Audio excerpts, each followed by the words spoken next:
오늘은 초보 러너의 장거리 훈련에 대해서 이야기해 보겠습니다. 풀코스나 하프코스 대회를 앞두고 풀코스는 30km 정도를, 하프코스는 15km 정도를 달려보고 대회 참가를 하시는 것을 권합니다. 왜냐하면 42km나 21km를 처음으로 달리는데 평소 훈련거리나 가장 많이 달린 훈련거리가 대회 거리보다 절반에도 미치지 못한다면 대회에서는 고생이 뻔하기 때문입니다. 그래서 실시하는 장거리 훈련을 LSD 훈련이라고 부르기도 하고 대회전 장거리 훈련이라고 부르기도 합니다. 기존에 대회 참가 경험이 있으신 분은 제외하고요. 첫 풀코스 입문이나 하프코스 입문 시에는 굳이 42km나 21km를 달릴 필요는 없습니다. 그 정도의 훈련거리라면, 저는 훈련거리로 42km를 달렸다면 100km 울트라 마라톤 대회를 참가할 겁니다. 만약에 21km를 달렸다면 풀코스 훈련거리로 생각합니다. 다시 정리한다면 풀코스 참가를 앞둔 장거리 훈련이라면 30km 전후만 달려도 충분합니다.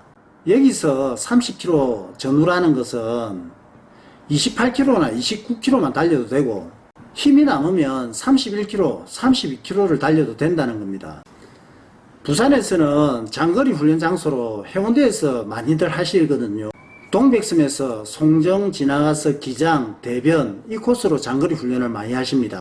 이때 가파른 달맞이 언덕을 오르기도 하고요. 단체 훈련에서는 하체 통증에도 불구하고 억지로 거리를 늘리기도 합니다.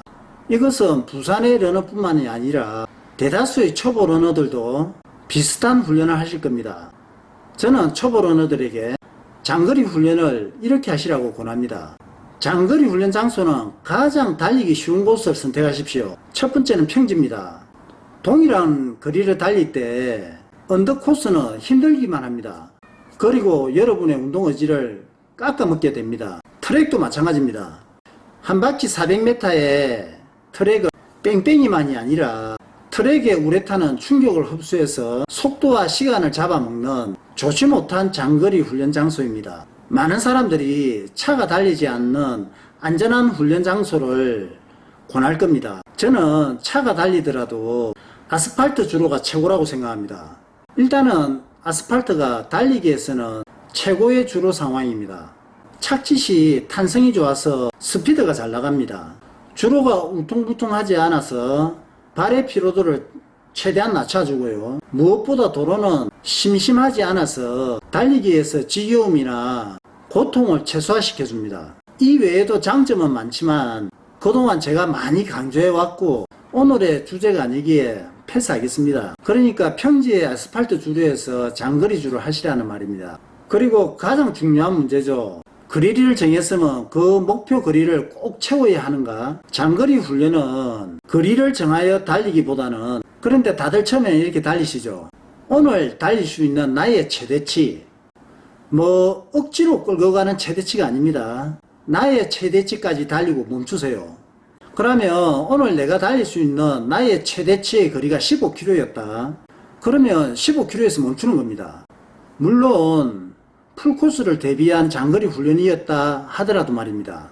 오늘은 15km, 그러면 다음에는 16km를 목표로 하는 거죠. 그런데 다음에 장거리 훈련 나가서 16km에서 멈추는 사람이 또 있습니다. 이때 16km에서 멈추기보다는 거리를 좀 더 늘려보는 겁니다. 그러니까 이날 훈련에서 나의 최대치를 최대한으로 늘려보자는 겁니다. 그것이 20km가 되었던 혹은 19km가 되었던, 그러고 이렇게 반복해 나가야 됩니다. 자신의 최장 거리를 이렇게 반복해 늘려 나가는 거죠. 이런 식으로 우리 몸에 달리기에서 최장 거리를 몸에 기억시켜 나가는 겁니다. 풀코스를 앞두고 만약 여러분들이 하프코스 참가가 여러분의 최대 거리였다면 말입니다. 그래서 오늘은 훈련 목표가 25km였다고 칩시다. 그런데 오늘은 25km를 달릴 수 있는 몸이 아니야. 오늘 만약 억지로 25km를 달리면 몸은 그 25km를 억지로 달리기 위해서 마찰, 저항 이런 걸로 근육과 심신이 매우 힘들어 할 겁니다. 억지로 25km를 달렸기 때문에 능동적 훈련이 아니어서 회복은 쉽게 이루어지지 않을 겁니다. 이런 식으로 목표 거리를 억지로 채우기 위한 훈련이기보다는 훈련 전날하고 훈련날 사전 준비를 퍼펙트하게 하는 겁니다. 그래서 달리기 상황에서 베스트로 달려줘야 됩니다. 그러고 최대 거리를 늘려나가고 이렇게 달리기 한계를 늘려나가셔야 되는 겁니다. 장거리 훈련 전날에는 몸관리, 생활관리를 제대로 해주셔야 됩니다. 잠도 일찍 자고 술 좋아하더라도 술 먹지 말고 밀가루 음식이나 국물 음식을 좀 자제하고 안 먹는 게 더 좋고요. 업무에서나 일상에서 쓸데없는 에너지 소비 좀 줄이시고요. 그러니까 장거리 훈련 전날은 평소보다 생활관리나 몸관리를 좀 더 신경 써서야 됩니다. 그리고 훈련 당일도 마찬가지입니다. 달리기 최적의 상황에 몸을 맞춰줘야 됩니다. 먼저 일찍 자고 일찍 일어나야겠죠. 아무래도 아침이나 새벽에 장거리주를 하는 게 좋습니다. 기상하자마자 화장실부터 갔다 오고요. 에너지젤도 챙기고 달리기 전에 BCAA도 드시고 달리기 전에 쓸데없는 시간 낭비나 이런저런 이야기하면서 운동 집중을 분산시키지 마십시오. 곧바로 운동 장소에 가서 곧바로 스타트하는 게 좋습니다. 장거리 훈련이라고 운동 거리를 최대한 많이 하려고 하거나 자신의 최대 페이스로 달려갖고 최고의 훈련 시간을 갖는 것이 목표가 되어서도 안 됩니다. 장거리 훈련에서는요, 훈련이 목표가 아니라 훈련 후에 회복을 시키는 것이 가장 큰 목표로 정해야 될 겁니다. 보통 동호회에서나 몇 명 팀이 장거리 훈련을 하게 되면 훈련 마치고 나서 팀을 기다리면서 시간을 끄는 경우가 많습니다. 운동을 끝나자마자 곧바로 사우나로 가는 게 가장 좋은데 단체 훈련에서는요, 식당에 가서 술을 한잔 마시기도 하고 아무래도 단체 훈련이다 보니까 쓸데없는 시간들을 가지는 경우가 많습니다. 그러지 마시고 장거리 훈련은 끝나자마자 곧바로 사우나로 가십시오. 아마도 훌륭한 팀장이 계시다면 장거리 훈련이 끝나자마자 곧바로 사우나로 가는 그런 계획을 세울 겁니다. 그리고 사우나로 가는 길에 뉴트리션을 드시는 게 중요합니다. 제가 권하는 장거리 훈련 혹은 훈련을 끝나자마자 가장 먼저 섭취해야 될 게 저는 비타민 앤 미네랄 이걸 권합니다. 비타민 앤 미네랄 먹고 그 다음에 아미노산이나 BCAA를 드십시오. 저는 훈련량이 많았다 혹은 훈련 강도가 높았을 때는 BCAA를 먹습니다. 훈련 강도가 그것보다 조금 낮았을 때는 아미노산을 드시는 걸 권합니다. 그리고 식사는 단백질 위주의 식사를 해야겠죠. 낮잠도 충분히 주무시고요. 특히 저녁에 취침 전에는 BCAA나 아미노산을 드시고 잠자리에 드시는 게 좋습니다.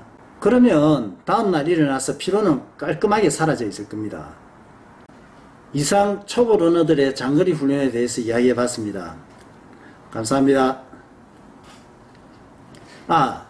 혹시 초보 러너들의 장거리 훈련 이 컨텐츠에서 궁금하신 게 있으면 댓글을 남겨주시고요. 그리고 이런 말씀 안 하려고 했는데 제가 사이트 분석을 해보니까 구독자가 한 30% 정도가 그 영상을 보시고 한 70%는 구독자가 아니더라고요. 그래 될수록 구독을 해주시고 알람을 설정해 놓으시면 저는 매일 하루에 1개 혹은 2개 정도의 컨텐츠를 올리고 있으니까 즉시 혹은 빼먹지 않고 영상을 보실 수가 있습니다. 구독 설정 부탁드리겠습니다. 이런 말씀 안 드리려고 했는데 부탁드리겠습니다.